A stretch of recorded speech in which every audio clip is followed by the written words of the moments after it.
Hi Karthik Priya medias எல்லாரும் எப்படி இருக்கீங்க? ரொம்ப நாளைக்கு அப்புறம் ஒரு லாங் வீடியோ. இன்னைக்கு வந்து பார்த்தீங்கன்னா, நானும் கார்த்தியும் வேலைக்கு கிளம்பிட்டோம். காலையிலேயே சாப்பாடு செஞ்சாச்சு. சாப்பாடு டிஃபன்லேயும் போட்டாச்சு. என்ன சாப்பாடுன்னு பார்த்தீங்கன்னா, சாப்பாடு, கருவாட்டு தொக்கு, சுண்டல் கிரேவி, அப்பளம். ஸோ இதுதான் இன்னைக்கு நம்மளுக்கு காலையிலத்துக்கும் மதியத்துக்கும் சாப்பாடு. அவ்வளோதான் மீடியாஸ் கிளம்பியாச்சு. கார்த்தி நான் வீட்டை லாக் பண்ணிட்டு வரேன், நீ வெளியே வெயிட் பண்ணுன்னு சொன்னான். அதனால நான் வெளியே வெயிட் பண்ணிட்டு இருந்தேன். கார்த்தி வீட்டை லாக் பண்ணிட்டு இருக்கிறான். இன்னைக்கு கொஞ்சம் வேலை வந்து பார்த்தீங்கன்னா லாங்காக போகணும் அப்படிங்கிற மாதிரி சொல்லியிருந்தாங்க. அதனால சரி ஓகே அப்படின்னு சொல்லிட்டு காலையில் ஒரு 7 மணிக்கு தான் எங்களால் கிளம்ப முடிஞ்சுச்சு.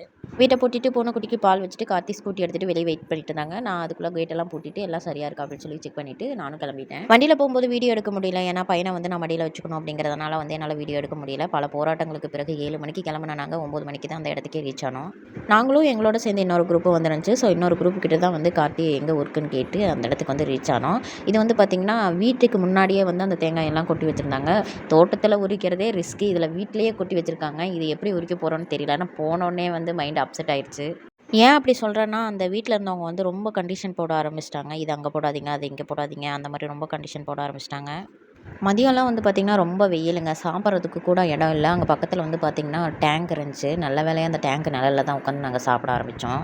கை கழுவிட்டு வாடான்னு சொல்லி அனுப்பி வச்சேன். அங்கே டேங்க் நிறைஞ்சு வலியுதுன்னு சொல்லி குளிச்சிட்டு இருக்கிறான். நான் சுற்றி வீடியோ எடுத்துகிட்டு கைகால் மூஞ்சி கழுவிட்டு இருந்தேன். கைகால் மூஞ்சி கழுவும்போது கையெல்லாம் நடுங்க ஆரம்பிச்சிருச்சு. எங்கேயும் மொபைலை கீழே போட்டுருவேன் அப்படின்ட்டு வீடியோ கட் பண்ணிட்டேன்.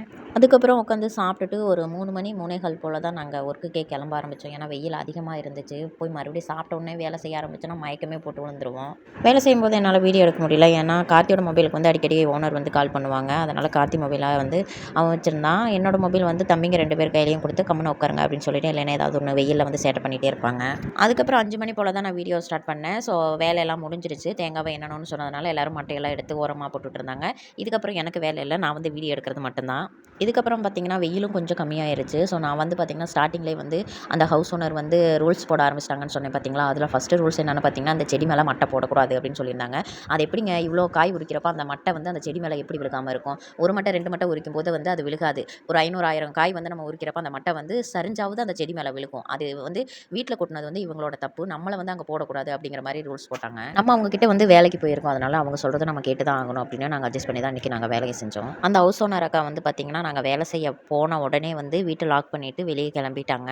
அதாவது குடிக்க தண்ணி வேணும் அப்படின்னு கேட்டால் கூட அவங்க கொடுக்க மாட்டாங்க போல இருக்குது. ஏன்னா நாங்கள் போனதுமே வீட்டை லாக் பண்ணிவிட்டு பக்கத்து வீட்டுக்கு கிளம்பிட்டாங்க. ஒரு அரை மணி நேரத்துக்கு 1 மணி நேரத்துக்கு ஒரு டைம் வந்து அட்டெண்டன்ஸ் போட்டு போவாங்க. நான் இங்கே தான் இருக்கேன், அங்கே போடாதீங்க மட்டையா, இங்கே போடாதீங்க மட்டையா அப்படிங்கிற மாதிரி வந்து அப்பப்போ அட்டெண்டன்ஸ் மட்டும் போடுவாங்க. அந்த மாதிரி தான் ஒரு 3 மணி போல் மறுபடியும் வந்தாங்க. நாங்கள் சாப்பிட்டுட்டு ஒர்க்கை ஸ்டார்ட் பண்ணும்போது வந்து பார்த்துட்டு, என்ன இப்படி செடியெல்லாம் நாசம் பண்ணி வச்சிருக்கீங்க அப்படிங்கிற மாதிரி எங்களை கேட்டாங்க. எங்கள் கூட இன்னொரு குரூப் வேலை பார்க்குறாங்கன்னு சொன்னேன் பார்த்தீங்களா, அவங்ககிட்ட வந்து மொபைலை வாங்கி மட்டக்காரவங்களுக்கு கால் பண்ணி வந்து சீக்கிரம் மட்டை எடுங்க, எங்கள் செடி கொடியெல்லாம் நாசம் பண்ணுறாங்க இவங்க அப்படின்னு சொல்கிறாங்க. அந்த வார்த்தை இவங்க சொல்லும்போது தனியாக போய் பேசியிருந்தா கூட எங்களுக்கு தெரிஞ்சிருக்காது. ஸோ எங்கள் முன்னாடியே வந்து கால் பண்ணி எங்கள் முன்னாடியே இந்த மாதிரி கேட்கவும் எங்களுக்கு ஒரு மாதிரி ஆயிடுச்சு. அடுத்த டைம் வேலைன்னு சொல்லி இவங்க கூப்பிட்டா கூட எங்களுக்கு போக தோணாது, அந்த மாதிரி நடந்துக்கிட்டாங்க. அதுக்கப்புறம் ஒவ்வொருத்தவங்களுடைய தேங்காவையும் தனித்தனியாக எண்ணி மொத்தமாக கொட்டி எடுத்து வச்சிட்டாங்க.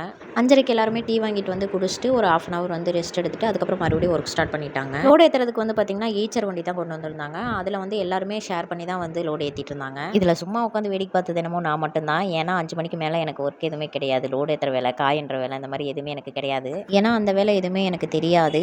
காய் உரிக்கிறதே வந்து பார்த்தீங்கன்னா கார்த்தி கூட இப்போ பசங்களுக்கு லீவ் விட்டாங்க, டைம் பாஸ் பண்ணணுமே அப்படின்னு சொல்லிட்டு தான் நான் அவனோட வேலைக்கு போகிறேன். அதுவும் இல்லாமல் கார்த்தி வந்து ஓனராக இருக்கான். அவனோட ஒய்ஃபை வந்து வேலை வாங்கணுமா அப்படின்னு நினச்சிட்டு யாரும் எனக்கு வேலை சொல்கிறதில்லன்னு நினைக்கிறேன். அங்கே வேலை செய்கிறதுலேயே நான் மட்டும்தாங்க லேடிஸு. அதனாலவே நான் போய் உட்காந்தா கூட ஏன்ப்பா உட்காந்துருக்க வேலை செய்யாமல் அப்படின்னு சொல்லி யாருமே என்ன கேட்க மாட்டாங்க.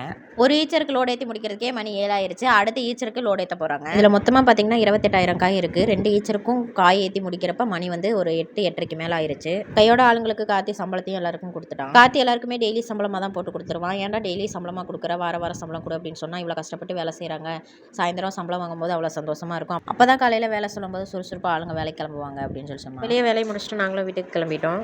இதுக்கப்புறம் வீட்டில் போய் சமைக்க முடியாதுன்னு சொல்லிட்டு போகிறப்ப இட்லி வாங்கிட்டு போயாச்சு. என்னோட வீடியோ உங்களுக்கு பிடிச்சிருந்துச்சுன்னா மறக்காமல் சப்ஸ்கிரைப் பண்ணி சப்போர்ட் பண்ணுங்கள் ஃப்ரெண்ட்ஸ். வீடியோவை ஸ்கிப் பண்ணாமல் பாருங்கள் ஃப்ரெண்ட்ஸ். தேங்க்யூ ஃபார் வாட்சிங்.